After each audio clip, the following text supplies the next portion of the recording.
Ẹ káàbọ̀ sórí ètò yìí o, ṣe rí fídíò tó wà lẹ́gbẹ̀ẹ́ mi, a máa play ẹ̀ fún yín. A fẹ́ kẹ́ ẹ fi ara balẹ̀ kẹ́ ẹ wò láti ìbẹ̀rẹ̀ dé òpin kí ẹ lè gbọ́ gbogbo àṣírí àti gbogbo wíníwíní ọ̀rọ̀ tó wà ńbẹ̀. Láì fọ̀pá kọ̀lọ̀pọ̀lọpọ̀ ìjọ ẹ jẹ́ ká lọ wo fídíò yìí báyìí. Olórí burúkú Gúnmi tí ó ṣòfò àti tó pẹrẹ ní Méjì Àlà tí ń kóbọn tó ń kóbọn burúkú kiri tó ń pààyàn tó ń kidnap yẹn tó ń ṣe òfò nílùú yín bẹ̀yẹn ẹ rọ̀rọ̀ sọ o ẹ wá ń pariwo pé kí Tinubu lọ́ba yẹn mú Sunday Igboho ẹ ní sí oríire ọdún mẹ́jọ ni Buhari lò Buhari ò mú Fúlàní kankan sí sẹ́ẹ̀lì páwọn tí ń dà lúrú rè èmi àti Kanu lónìí kan lọ pa ọdún mẹ́jọ ẹnì kankan ló burúkú gbẹ̀yìn tẹ́ ń sọ̀rọ̀ gbẹ̀yìn ló burúkú àtolóbùkú tó pẹrẹ ní general kí ló pẹrẹ tó wọ agbádá òfò tí ń dárúkọ mi yẹn ó ń dárúkọ tèmi nkú òjijì ni ó pa wọ́n tó ń dárúkọ mi pé kí Tinubu mú mi yẹn nkú òjijì ni ó pa wọ́n Haúsá Fúlàní tó dárúkọ mi ò ní sí oríire àwọn ọmọdé ò ní jèrè ẹ̀ kí ni kí ló dé mi àti ẹ̀ pọ̀ ṣé Fúlàní sẹ́mi jẹ́ Fúlàní tó rí pé mọ́kànlá ní Yorùbá ni mí náà kí ló ò lè mọ ò ṣe sọ pé kí Buhari ó mú Gúnmi nígbà yẹn ó sì sọ pé kí Buhari ó mú Gúnmi kó mú Méjì Àlà wèrè tẹ́ ìjọ ń sori bú tẹ́ ń kó bọ̀ ìyà kiri ń bẹ̀ nígbà yẹn ẹ wá ń sọ pé kí Tinubu bá yẹn mú mi ẹ rí i pé ẹ ti ya wèrè ọdún mẹ́jọ ni Buhari lò kò mú Fúlàní kankan ò dìde ní north ó sọ̀rọ̀ pé ohun tí Buhari ń ṣe ọ̀dà kọ̀sẹ́nì kankan tó sọ̀rọ̀ nù yín ẹ̀yin olórí burúkú yìí ẹ ní ṣe oríire ikú òjì náà pàgọ́ ẹ̀ tẹ́ ẹ sọ pé kí Tinubu mú mi ẹ ní ṣe oríire. àti ẹ̀fẹ́ congratulate ara wa pé tó láàrin ọ̀sẹ̀ kan yìí àwọn kidnapping àwọn ajínigbé àwọn tó ń ṣe kidnapping ò jíyàn gbé a lè sọ pé tó wíìkì yìí o ẹ jẹ́ kí o wá ká congratulate ara wa láàrin ara wa yìí pé tó náà lọ àlàáfíà wà kò sí sílùú nìyẹn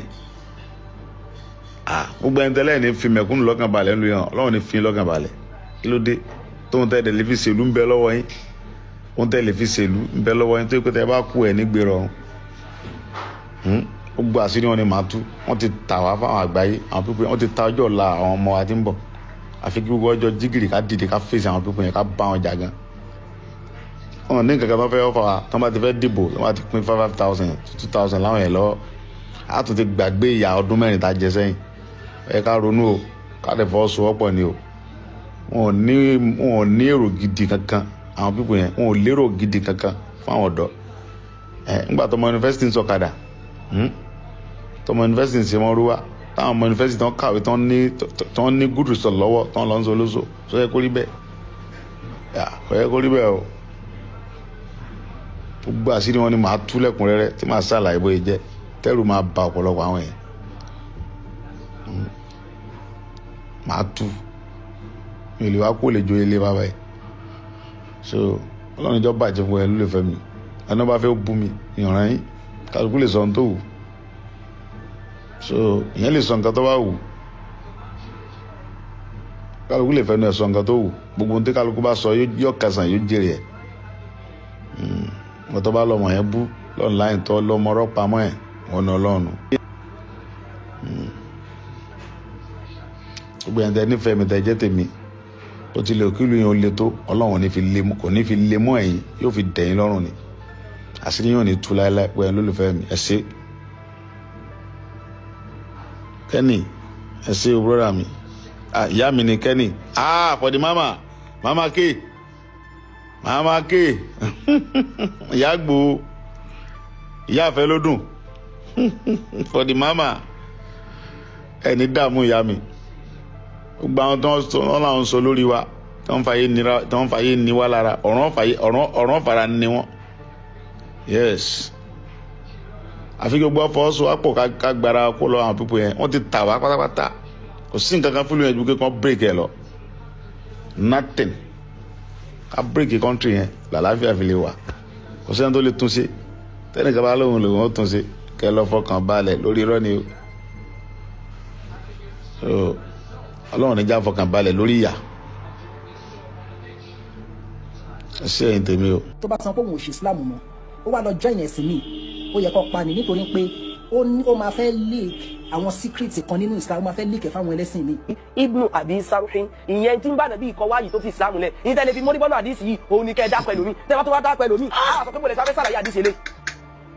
Ànábì wa dá kan tí mo sọ yìí Ànábì sọ pé tẹ́ ẹ bá ti rí wọn ẹ pa ohun tiwọn. èmi gẹ́gẹ́ bí ìmáàmù ní ìsìn táwọn jọ̀mọ́ mi bá wá sunkún bá ní wípé ìyá nǹkan báyìí ń jẹ àwọn kí n wá dìde láti béèrè fún nǹkan yẹn lọ́dọ̀ ìjọba kí ìjọba máa wá sọ fún mi pé Nàìjíríà is a secular state so gbogbo yẹn ẹ má gbẹdẹ bí onífẹ́ làbíà.